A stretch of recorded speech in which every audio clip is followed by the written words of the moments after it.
नमस्कार, आप देख रहे हैं नया भारत दर्पण समाचार और मैं हूं आपके साथ ज्योतिका।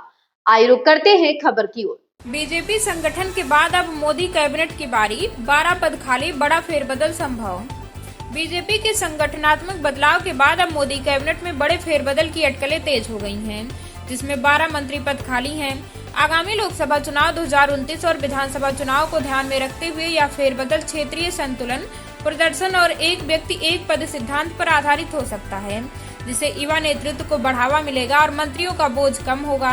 भारतीय जनता पार्टी का संगठनात्मक बदलाव अब पूरा हो गया है।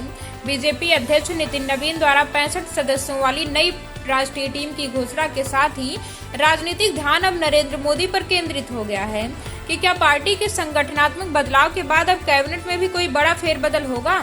अभी काउंसिल में प्रधानमंत्री समेत 69 सदस्य हैं। संविधान के आर्टिकल 75(1)(a) के तहत सदस्यों की संख्या 81 हो सकती है, यानी 12 पद खाली हैं। सूत्रों ने बताया कि इन बदलावों पर 2029 के लोकसभा चुनाव और उससे पहले होने वाले कुछ विधानसभा चुनावों का असर दिखेगा। हालांकि सिर्फ राजनीतिक वजहें ही अहम नहीं होंगी, क्योंकि लीडरशिप उन मंत्रियों का बोझ भी कम करना चाह सकती है जिनके पास कई विभाग हैं।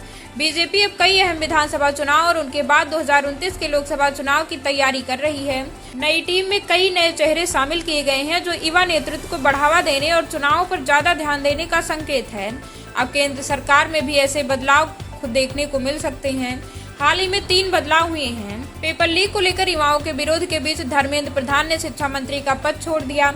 अल्पसंख्यक मामलों के राज्य मंत्री जॉर्ज कुरियन और रेल राज्य मंत्री रवनीत सिंह बिट्टू ने राज्यसभा का कार्यकाल खत्म होने पर इस्तीफा दे दिया। खबर है कि इसके बाद पार्टी में नई भूमिका निभाने वाले नेताओं की बारी आ सकती है। इनमें वे राज्य मंत्री शामिल हैं जिन्हें संगठन में काम सौंपा गया है। हाल ही में वर्ष मल्होत्रा और पंकज चौधरी को क्रमशः दिल्ली और उत्तर प्रदेश में पार्टी की राज्य इकाई का प्रमुख बनाया गया है। इस खबर में बस इतना ही। बने रहिए नया भारत दर्पण समाचार के साथ।